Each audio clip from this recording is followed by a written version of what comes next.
ईमानदार धोबी एक छोटा सा कस्बा था जहां लोग एक दूसरे को नाम से जानते थे। रातें शांति से गुजरती थी और सुबहें पंछियों चहचहाट से खुलती थी। वहीं रहता था एक धोबी, नाम था हरिराम। हरिराम का काम था लोगों के कपड़े धोना, सुखाना और प्रेस करना। हर सुबह वो नदी किनारे अपनी गदरी उठाकर निकल जाता।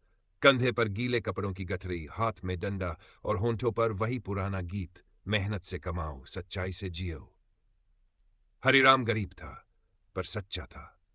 कभी किसी का कपड़ा गुम नहीं किया, कभी देर से नहीं दिया, और जो वादा किया उसे निभाया। लोग कहते, हरिराम का दिल साफ है, उसका हाथ पानी जैसा सच्चा। और सच में उसका काम भी उतना ही पारदर्शी था जितना नदी का पानी। एक दिन की बात है, वो नदी के किनारे कपड़े धो रहा था। धूप हल्की थी, हवा में ठंडक थी। अचानक उसे कपड़ों के बीच कुछ चमकता हुआ दिखा। वो झुका, देखा एक सोने की अंगूठी। हरिराम चौंक गया। उसने अंगूठी उठाई, हथेली में रखी, धूप में चमकती रही।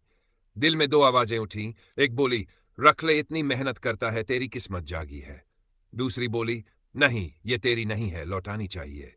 वो कुछ देर वहीं बैठा रहा, फिर सिर उठाकर बोला, जो चीज मेरी नहीं वो मेरे घर में कभी सुकून नहीं देगी।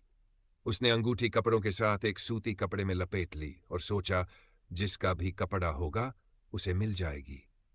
शाम को जब वो कपड़े बांटने गया, एक बुजुर्ग औरत ने रोते हुए कहा, बेटा, मेरी बहू की अंगूठी धुलते वक्त कहीं गिर गई। हरिराम ने तुरंत कपड़े की गठरी खोली, वही अंगूठी निकाली, धीरे से बोला, अम्मा, ये रही आपकी अंगूठी। औरत की आंखों से आंसू निकल आए। कहने लगी, बेटा, तू गरीब है, फिर भी इतना ईमानदार। आज के जमाने में ऐसे लोग कहाँ मिलते हैं। हरिराम ने मुस्कुराकर कहा, अम्मा, जो चीज मेरी नहीं वो रखकर मैं अमीर नहीं बन सकता। उस दिन पूरे गांव में हरिराम की बात फैल गई। लोग उसकी ईमानदारी के कायल हो गए। अब जो भी कपड़े देता उसे बिना गिने पैसे दे देते। कहते, हरिराम पर भरोसा है। वक्त बीतता गया। हरिराम का नाम अब सिर्फ गांव में नहीं, आसपास के कस्बों में भी होने लगा। लोग कहते, अगर कपड़े धोने हैं तो हरिराम के पास ही दो।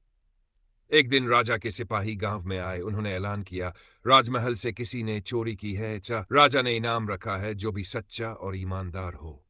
गांव वालों ने एक ही नाम लिया, हरिराम धोबी। सिपाही उसे दरबार ले गए।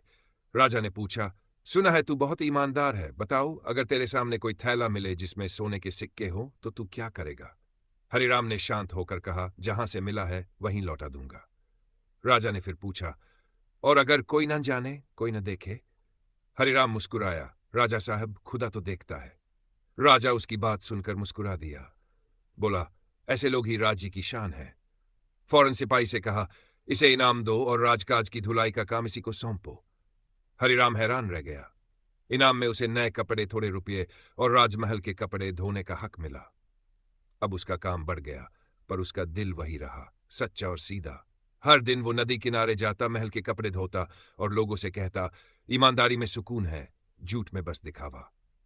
धीरे धीरे उसका घर भी संवरने लगा। गाय खरीदी, छोटा सा आंगन बनाया।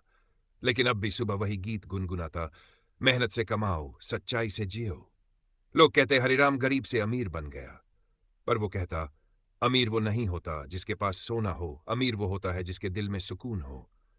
रात में जब वो अपने घर के बाहर बैठता, ठंडी हवा चलती, चांद आसमान में होता, तो उसके चेहरे पर संतोष की मुस्कान होती।